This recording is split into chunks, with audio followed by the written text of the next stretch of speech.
हे मृतक, हम श्राद्ध आदि में जो कुछ देते हैं वही तेरा जीवन है। तेरे जीवन का अन्य कोई साधन नहीं है। इस शमशान को प्राप्त हुआ तू सूर्य के दर्शन करता है। हे पृथ्वी, जिस प्रकार माता अपने पुत्र को आंचल से ढकती है, उसी प्रकार तुम इस मृतक को अपने तेज से ढक लो। जीर्ण होते हुए इस शरीर ने जो भोजन किया था, उसके अतिरिक्त इसके लिए कुछ भी अनुकूल नहीं है। इसके लिए इस शमशान के अतिरिक्त कोई अन्य स्थान भी नहीं है। हे भूमि, शमशान को प्राप्त हुए पितृ को तुम उसी प्रकार ढक लो जिस प्रकार पत्नी वस्त्र से अपने पति को ढकती है। हे मृतक, सबकी मंगलमयी माता पृथ्वी के वस्त्र से मैं तुझे ढकता हूँ। जीवित अवस्था में दान करने के लिए जो सुंदर वस्तु प्राणी के पास होती है, वह मुझे संस्कार करने वाले के पास हो। स्वाधाकार जो अन्न पितरों में होता है, वह तुझ में हो। हे अग्नियां एवं सोम, तुम पुण्य लोक के मार्ग का निर्माण करते हो। तुमने सुख देने वाले स्वर्ग लोक की रचना की है। जो लोक सूर्य को अपने में धारण करता है, इस प्रेत को सरल मार्गों द्वारा उस लोक में पहुंचाओ। हे प्रेत, पशुओं की हिंसा ना करने वाले पशुपालक पूषा तुझे यहाँ से उस स्थानों से ले जाएं। प्राणियों की रक्षा करने वाले ये दोनों तुझे पितरों को अर्पण करें। अग्निदेव तुझे ऐश्वर्य वाले देवताओं को सौंपे। जीवन का अभिमानी देवता आयु तेरा रक्षक हो। पूषा देव तेरे उस मार्ग की रक्षा करें जो पूर्व की ओर जाता है। हे प्रेत, पुण्य आत्माओं के निवास रूप स्वर्ग में सविता देव तुझे पहुंचाएं। हे मृतक, भार ढोने वाले इन बैलों को मैं तेरे लिए छोड़ रहा हूँ।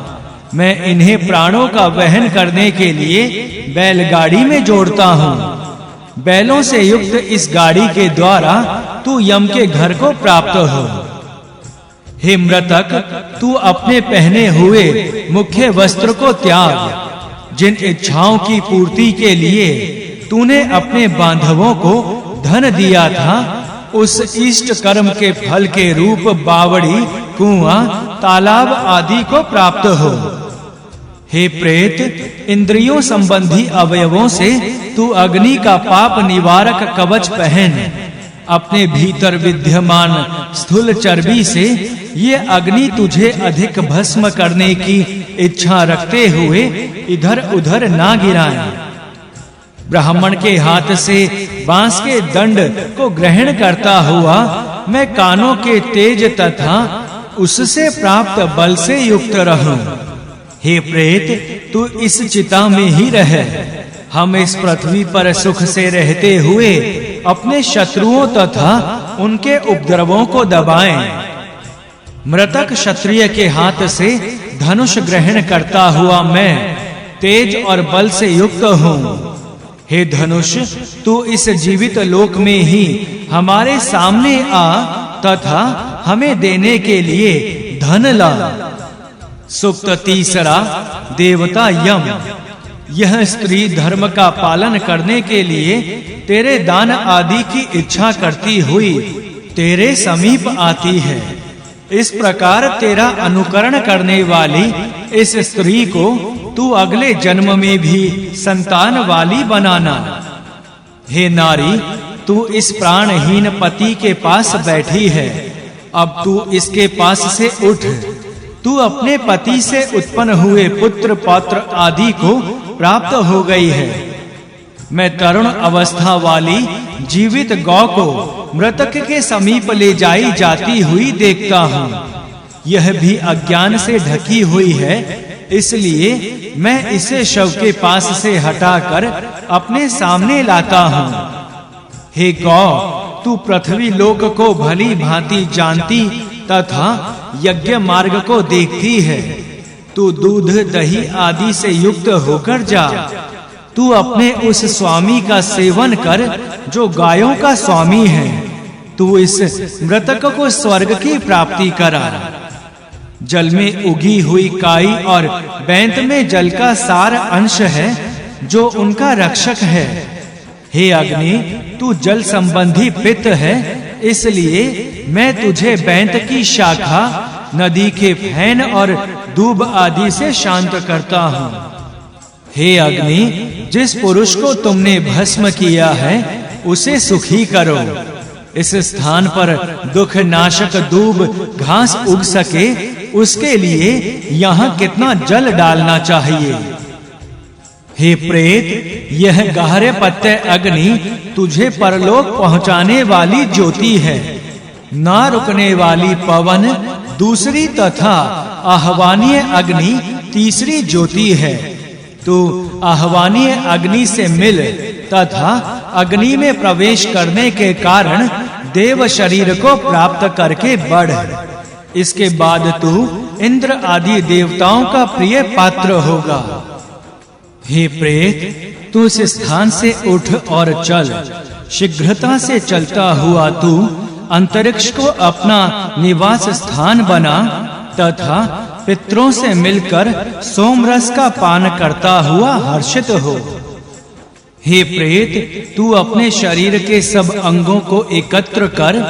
तेरा कोई भी अंग यहाँ ना छूट जाए। तेरा मन जिन स्वर्ग आदि स्थानों में रमा है तू वहां प्रवेश कर। तू जिस भूमि से प्रेम करता है उसी भूमि को प्राप्त हो। सोमरस पीने के अधिकारी पितृ मुझे तेजस्वी बनाएं। विश्वे देव मुझे मधुर घृत से युक्त करें। मैं दीर्घ काल तक देखता रहूं, इसलिए तू मुझे रोगों से मुक्त करते हुए बढ़। अग्निदेव मुझे तेजस्वी बनाएं तथा भगवान विष्णु मेरे मुख में बुद्धि को भली भांति स्थापित करें। विश्वे देव मुझे सुख देने वाले धन का स्वामी बनाएं। जल अपने शुद्ध साधन वायु के द्वारा मुझे पवित्र करें। दिवस के अभिमानी देवता मित्र अर्थात सूर्य तथा रात्रि के अभिमानी देव वरुण मुझे वस्त्र आदि प्रदान करें। आदित्य देव हम सबकी वृद्धि करते हुए हमारे शत्रुओं को संतप्त बनाएं। इंद्र मुझे भुजाओं का बल दें तथा सविता देव मुझे दीर्घ आयु वाला बनाएं। यम मरण धर्मा मनुष्यों से उत्पन्न हुए थे। सबसे पहले उन्हीं की कृपा हुई थी। इसके पश्चात ये दूसरे लोक में पहुंचे। यम सूर्य के पुत्र हैं। सभी प्राणी मृत्यु के पश्चात इन्हीं के समीप जाते हैं। हे ऋत्विजों, इन यम का पूजन करो जो सबको पाप और पुण्य के अनुसार फल देते हैं। हे पितरों, तुम हमारे पितृ याग नामक कर्म से संतुष्ट होकर अपने स्थान की ओर जाओ। हम जब तुम्हारा पुनः आह्वान करें तब आना। हमने तुम्हें मधु और घृत से युक्त यज्ञ दिया है। तुम इस यज्ञ को स्वीकार करके हमारे घर में मंगलमय ऐश्वर्य तथा पुत्रों पौत्रों पशुओं आदि को स्थापित करो। पूजा के योग्य कण्व, कक्षीवान, पुरुमीड़, अगस्त्य, शयावाश्व, सौभरी, विश्वामित्र, जमदग्नि, अग्नि, कश्यप तथा वामदेव नाम वाले अनेक ऋषि हमारे रक्षक हैं। हे विश्वामित्र जी, जमद अग्नि, वशिष्ठ जी, भरद्वाज जी, गौतम, वामदेव नामक महर्षियों, तुम हमें सुख प्रदान करो। महर्षि अत्रि ने हमारे घर की रक्षा करना स्वीकार कर लिया है। हे पितरों, तुम हमारे नमस्कार आदि के द्वारा पूजने के योग्य हो। तुम भी हमें सुख प्रदान करो। हम शमशान में अपने बांधव की मृत्यु के दुख का त्याग करते हुए तथा शव के स्पर्श के पाप से मुक्त होते हुए अपने घर जाते हैं। इस प्रकार हम दुख से छूट गए हैं। इस कारण हम पुत्र पौत्र आदि पशु आदि स्वर्ण धन आदि तथा सुंदर गंध और वायु से संपन्न रहें।